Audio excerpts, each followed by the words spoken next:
This is News 3 Now at 5. And before we get to that, some breaking news just into our newsroom in the last half hour. There has been an arrest made in last summer's homicide of 17-year-old Shay Watson. Fitchburg police say they arrested a 15-year-old male in Verona this morning and have booked him in jail on charges of first-degree intentional homicide and armed robbery. We are not naming the suspect because of his age. Back on August 25th, the former Verona area high school student Watson was found shot to death in the 2700 block of Lyman Lane in Fitchburg. Police say the investigation is still active and other people could still face charges in the case. They still believe there are people in the community with valuable information and are urging them to come forward. We'll hear more from police tonight on News 3 Now at 6. Yesterday, the Wisconsin State Supreme Court struck down Governor Evers' safer at home order. With no state order in place, local governments have stepped in to advise the people who live in their municipalities about what to do next. Since then, 9 counties have enacted their own orders, similar to safer at home, including Dane, Rock, and Greene counties in our area. Well, there are a lot of questions about those county-led orders tonight. Our Amy Reed is live at the Capitol to explain the challenges they pose and when the state may take over again. Amy? The Evers administration took the first step toward getting an emergency rule, coming out with a scope statement, and that emergency rule will effectively replace safer at home, but it'll take some time. And in the meantime, local governments have had to step in. Can't discount the amount of frustration that I do feel at the Supreme Court's decision. And I feel like Republicans in the legislature were more interested in scoring a political victory than looking out for the the interests of the health and safety of people of the state. The day after the state Supreme Court ruled to get rid of the safer at home order, Lieutenant Governor Mandela Barnes is balancing his frustration with helping local government putting their own orders in place. That's the responsible thing to do, and we want to work with local governments to help them come up with a set of guidelines so that they can address the matter as they need to, as they see fit. County governments and the governor's legal counsel say these county-wide orders are legal. UW law professor David Schwartz agrees, saying local public health officers are allowed to close businesses and potentially keep people home. But he said that doesn't guarantee the orders will stick because he says what DHS did was permitted under law too. And so we could get the same kind of legal dispute arising as to city and county orders. And so the Supreme Court's decision imposes a layer of uncertainty on top of the entire situation. In the meantime, the Joint Committee for Review of Administrative Rules is preparing to review any rule the governor's office comes up with. Representative Joan Ballwig, the co-chair for that committee, says she would like to see the administration and legislature work toward a long-term plan while local governments handle the right now. As for that long-term vision, she said she would like to see proposals like the one offered by a business group factored in. I'm sure that the department is interested in taking a look at what they currently had in effect. I think it's clear that the public is beyond some of the things that are currently in the rule. Governor Evers believes that the scope statement will be published on Monday, which means that the soonest that we could have this emergency rule just by the rulemaking process is the 28th, 2 days after Safer at Home was set to expire. Now, according to Evers' legal counsel, lame duck legislation would allow Ballwig's committee to toss that rule, and Ballwig said that she would only see that happening if the rule didn't follow what the legislature and DHS will discuss. Amy Reed live at the Capitol. Amy, thank you. And as the next steps are worked out, Governor Evers and the Department of Health Services Secretary-designee Andrea Palm are reiterating the importance of social distancing. Our Melissa Kim joins us now with the latest from today's public briefing. Melissa? Well, Susan, following yesterday's Supreme Court decision, Department of Health Secretary-designee Andrea Palm is still emphasizing the importance of science and data before the state can move forward. Today, she said Wisconsinites have made strides thanks to social distancing, and it's important to keep those safety measures in place in order to completely reopen the state, which she thinks needs to happen in 3 phases. Physical distancing in this phased approach, along with the aggressive testing and contact tracing, will help protect the health and safety of Wisconsinites until there is an effective vaccine. What we have done so far together is working. DHS and our partners in this statewide response will continue to do the work of protecting the health and safety of Wisconsinites against this virus and safely reopen Wisconsin. Also in today's briefing, Governor Evers urged Wisconsinites to go home if they're out and find bars or restaurants to be too crowded and they feel uncomfortable. He said just because Republicans said it could be a free-for-all doesn't mean we should throw good judgment out the window. Melissa, thank you. You may have seen this video circling on social media this morning.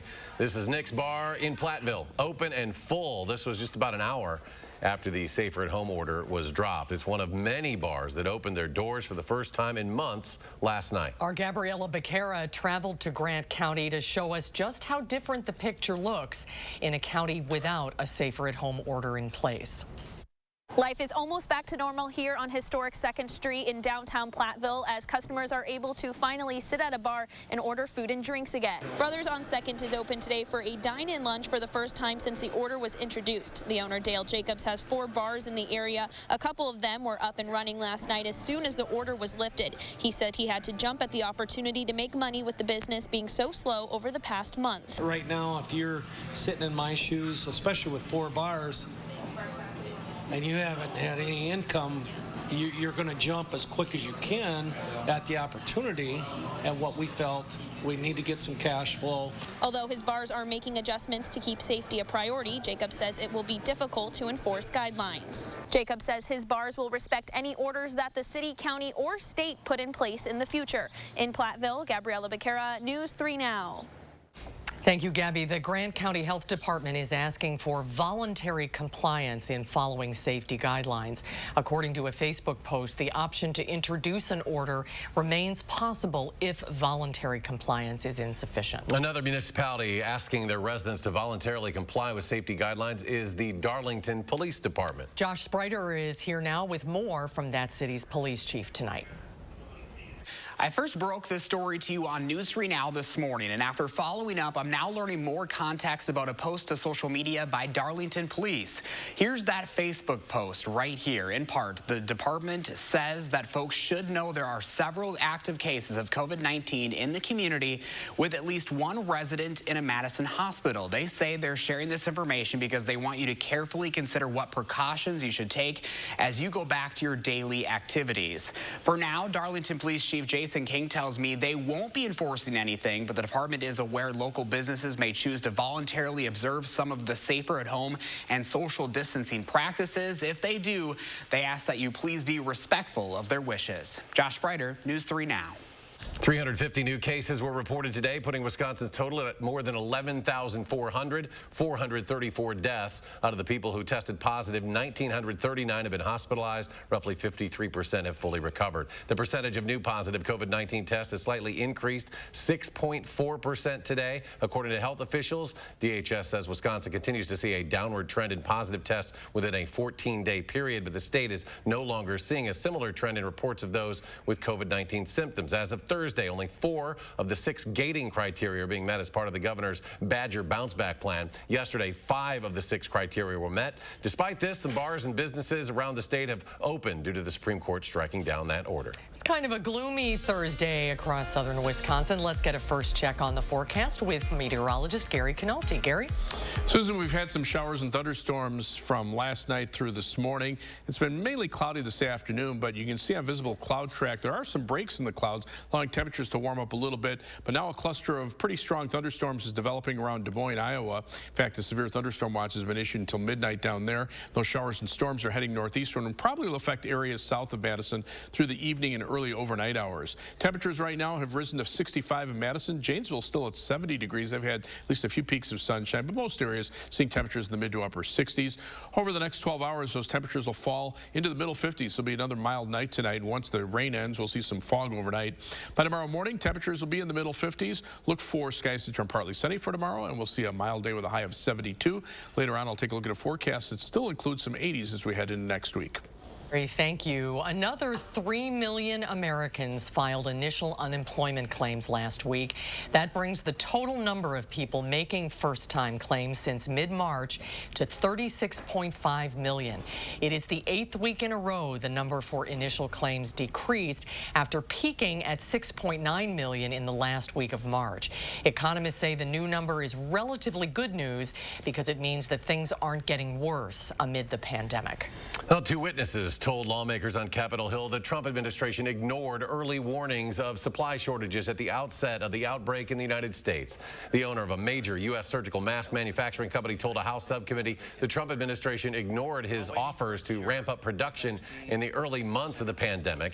And whistleblower Dr. Rick Bright of the National Institutes of Health echoed those concerns before the same panel earlier, adding that 2020 would be the, quote, darkest winter in modern history if more isn't done at the federal level to combat the virus.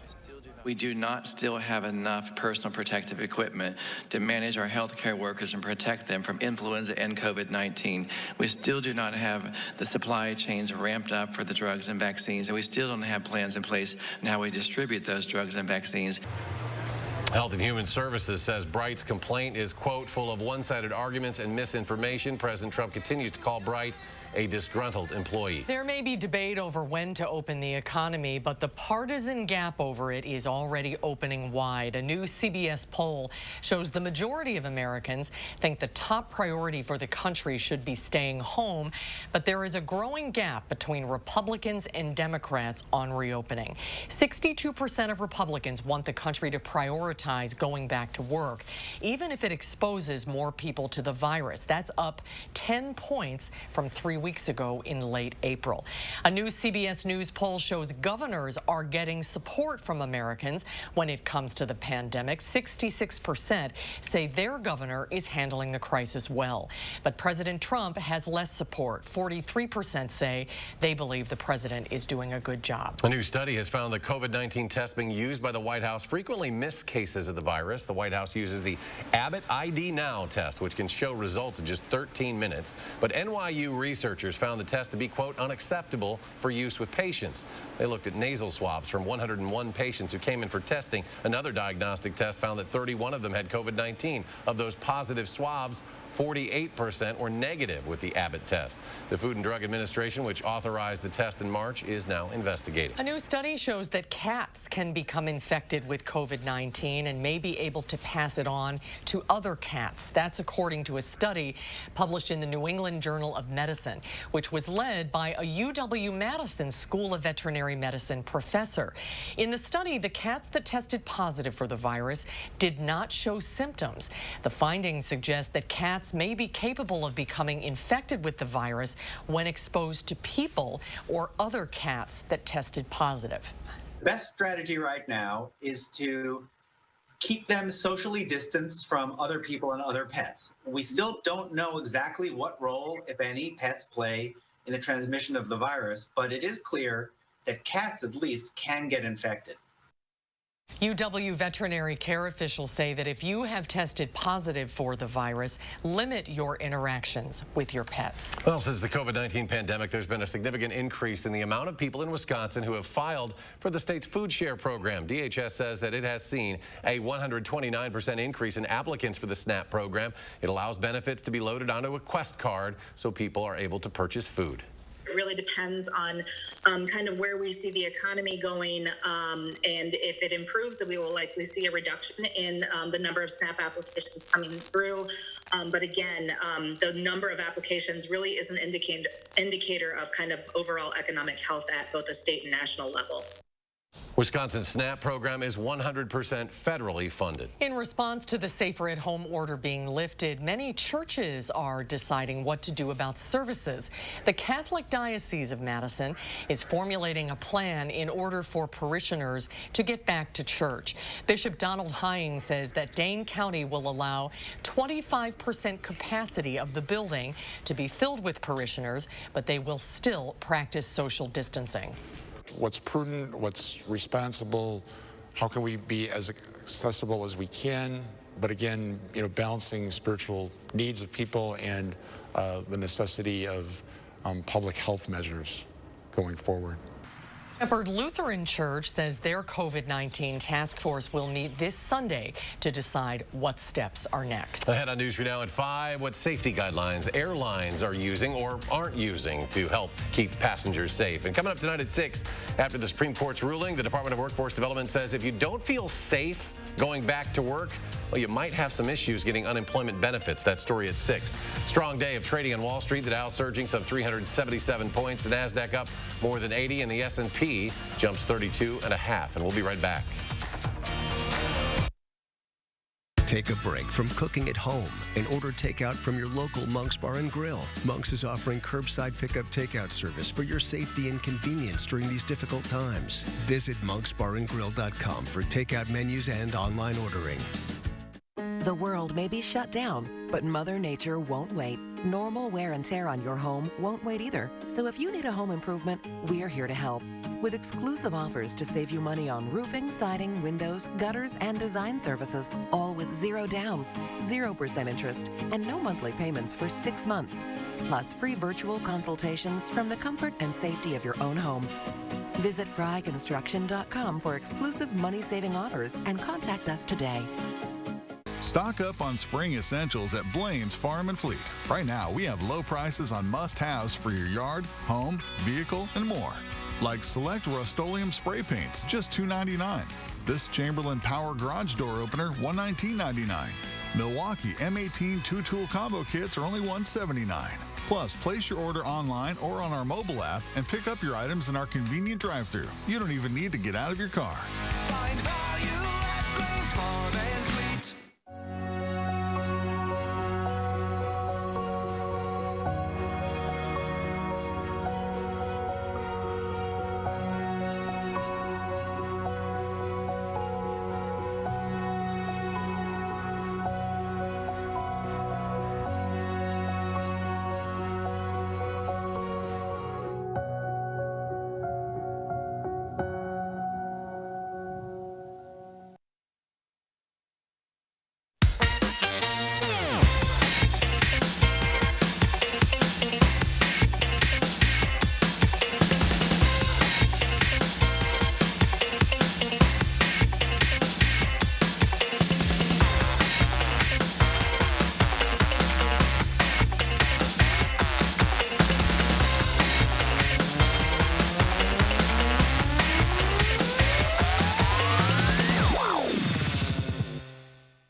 Take a break from cooking at home and order takeout from your local Monk's Bar and Grill. Monk's is offering curbside pickup takeout service for your safety and convenience during these difficult times. Visit monksbarandgrill.com for takeout menus and online ordering. Tonight at 6, Governor Evers asked people to continue staying safe at home despite the Supreme Court overturning his order. And we'll hear from a Platteville bar owner about why he made the decision to reopen as soon as the High Court's ruling came down. Southern Wisconsin is a vibrant, diverse community with great stories to tell. And I'm excited to be bringing them to you during my favorite time of day, morning. Join Chris Stanford and the rest of the News 3 Now This Morning team. Weekdays from 4:30 to 7. Welcome back. Many travelers are unhappy with the way airlines have handled the coronavirus crisis. The Department of Transportation received more than 25,000 complaints from passengers in March and April. Usually receives about 1,500 complaints a month. A lack of federal guidelines about how to keep passengers safe is also causing some confusion. Should there be some standardization? We would welcome that. For example, we believe you're safe if everyone wears masks. But there's some inconsistencies with the mask. So it would be great if it was mandated by the government that everyone wear it, just like you can't smoke on a plane. Frontier is blocking 20 seats per flight as part of a multi-layered approach to safety that includes electrostatic fogging of planes to kill the virus and requiring masks for all on board. JetBlue is blocking up to 40% of its seats on its flights. An internal memo by Southwest Airlines tells flight crews not to stop passengers from boarding if they refuse to wear a mask. The airline tells flight attendants to inform customers of the policy and ask them to comply, but not enforce it. It calls wearing a mask a requirement, but does not address what happens when a customer refuses to wear one. Let's get a check on the weather now. Gary Canaldi is here. And Gary, will we get some more rain tonight? Yeah, areas south of Madison stand the best chance of getting rain. Areas north of Madison, probably just a few showers, if that. But as we look at high-resolution Doppler radar right now, just some light showers south of the Wisconsin-Illinois state line, but a wider perspective shows that there are some strong to occasionally severe thunderstorms thunderstorms around Des Moines, Iowa. That area under a severe thunderstorm watch until midnight. And those thunderstorms will head to the east-northeast. Now, as they push into southern Wisconsin, the air is a little cooler here, a little bit more stable, so that should weaken them a little bit. So the severe weather threat is mainly south of the Wisconsin-Illinois state line. Perhaps an isolated severe thunderstorm into northern Illinois. Better chances for severe thunderstorms farther to the south into central Illinois.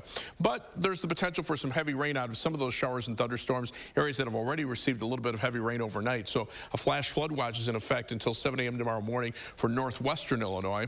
Rainfall amounts, you can see the difference here. Along and south of the Illinois state line, there could be some amounts locally of 1 to 2 inches in that next cluster of thunderstorms that moves through this evening, whereas areas north of Madison probably seeing little, if any, rainfall. So there's going to be a big dividing line across the area. And again, it's because temperatures are a little bit cooler here. Janesville's at 70. Most areas of southern Wisconsin seeing temperatures in the mid-60s. Farther to the south, that's where temperatures are in the mid to upper 70s, even some 80s just south of the Quad Cities. So the atmosphere is much more unstable there. That's why the severe weather and heavy rain threat is highest farther to the south of us. Visible cloud track shows we've had a few breaks in the clouds, but generally those clouds have held temperatures down here. But you can see the clearing. That's where the temperatures have been able to jump up into the 70s, and the atmosphere is more unstable. So 3 things you need to know. Some showers and thunderstorms mainly south of Madison through about midnight tonight, and then probably ending shortly after midnight. Tomorrow will be partly sunny with high temperatures back in the lower 70s, and then we'll see some showers, maybe an isolated thunderstorm from late Saturday night into Saturday afternoon, Saturday night into Sunday. That'll keep temperatures down a bit for the weekend, but we're still looking for temperatures to warm up next week. Upper level winds now becoming more southwesterly. That northwesterly wind flow being pushed back into Canada. So that means our temperatures are going to be at or mainly above normal over the next week to 10 days. Weak cold front with a low pressure system along it. That's what's triggering the thunderstorms in Iowa. Again, that low will track just to our south across northern Illinois, keeping most of the heavy rain and severe weather threat to our south. Temperatures, though, south of that front, upper 70s and lower 80s compared to 24 hours ago. Those temperatures have jumped up 20 to 25 degrees. So when you see the temperatures warm up that quickly, that's when you can start to see those big changes with thunderstorms on the way. But for tomorrow, look for skies to turn partly sunny. It'll be mild with a high of 72 degrees. On future track, shower and thunderstorm chances highest south of Madison through shortly after midnight. By morning, we'll see some areas of fog with temperatures dropping into the middle 50s. And then for tomorrow, look for skies to be partly to mostly sunny with high temperatures in the lower 70s. 7 to 10 day forecast, temperatures a little cooler with the cloud cover and shower and thunderstorm chances over the weekend. Sunshine returns next week. I had to drop the temperatures a bit at the early part of the week. Still looking for high temperatures at or above 80 for the end of the week into the Memorial Day weekend, when there'll be some thunderstorm chances, but also plenty of dry hours as well. Typical, more summer type weather by that point. All right, Gary, thank you. And ahead on News 3 Now at 5, the NFL says it is planning on having a season, but what about the Packers' financial picture if there is no season? We'll have that story after the break. You're watching News 3 Now at 5. News 3 Now First Warn Weather is brought to you by Lazy Boy Home Furnishings and Decor. Discover a shopping and design experience as comfortable as the furniture. Lazy Boy Home Furnishings and Decor. Schedule your free design consultation today. The way you get through hard times is to hold strong to your values. At Group Health Cooperative, our common values have sustained us for over 4 decades. Now is no different. We are here, in our clinics, but we want you to be safer at home. That's why GHC has more ways for you to get care anywhere, anytime, day or night. Be seen, be safe, be home. We will get through this together, and we will all get better together. All right, I brought in Ensure Max Protein to give you the protein you need with less of the sugar you don't. I'll take that. 30 grams of protein and 1 gram of sugar. Ensure Max Protein. Now available in 12 count. Stock up today. When looking for a TV and internet provider, we know you have a choice. This is Jessica. She still has satellite TV. Well, I get tons of HD. Spectrum has tons of HD, and we love Spectrum's 24-hour local news channel. Plus, we get exclusive access to premium original content with Spectrum Originals.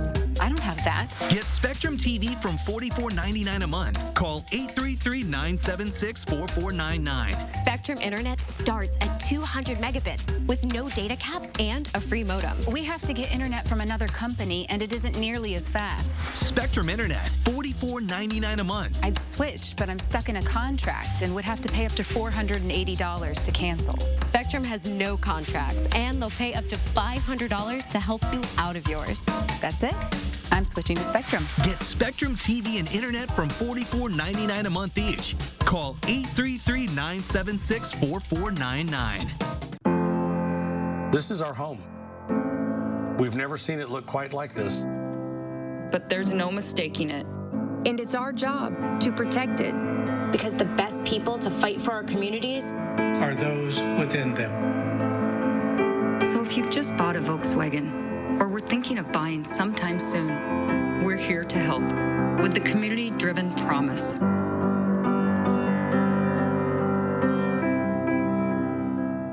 My dog wants a yard. Love it. And another dog. Have you looked at houses yet? Not yet. But that's good. I learned from Summit that it's better to start with a pre-approval anyway. Right. Yeah.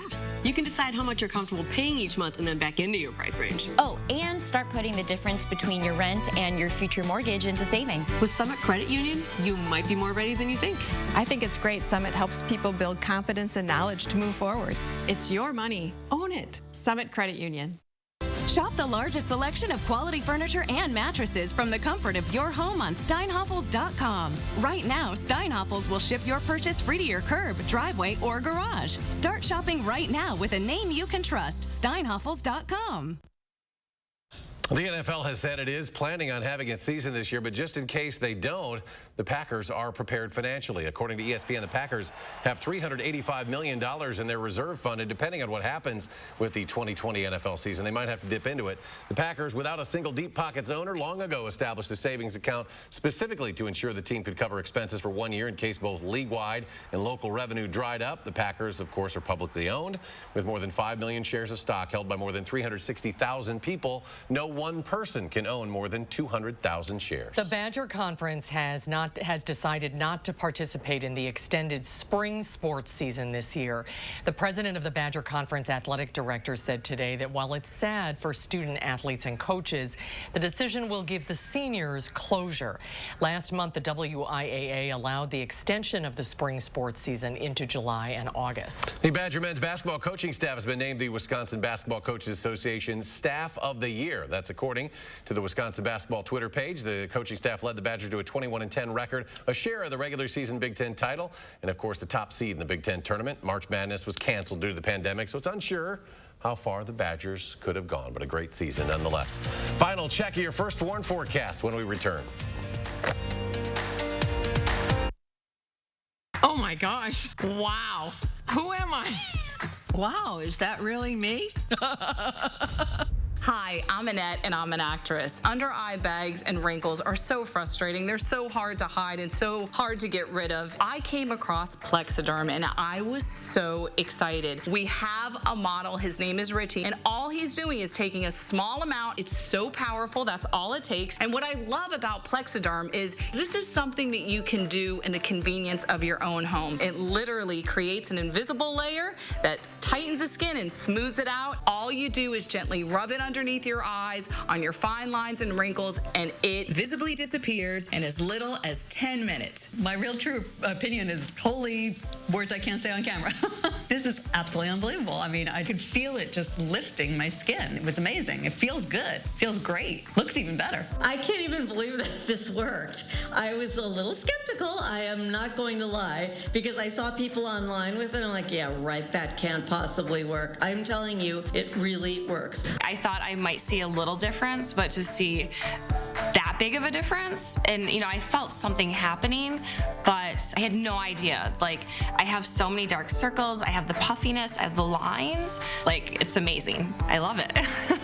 I did this to my father at home because I was skeptical. Yes, I admit it. 4 minutes, 34 seconds. The appearance of his under eye bag was completely gone. We were screaming. You have an event, you have any of those moments where you want to feel the best about yourself. I am telling you, the videos that you see on social media and TV are real. Take action with the Plexiderm 10-minute challenge. This Mother's Day, get up to 50% off the normal retail price, plus get free shipping. Visit Plexiderm.com or call the number on your screen.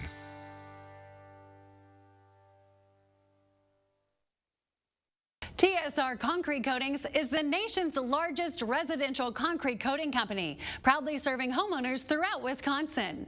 Our coatings are 4 times stronger than regular epoxy and won't chip, crack, or peel. They're impact resistant and UV stable. Our unique process begins with a base coat to seal cracks and level the surface, then flakes in the color pattern of your choice. A top coat is applied for a durable finished floor that can be installed in as little as 1 day. Act now to save 15% on your concrete coating project. Ask about 12 months, same as cash financing.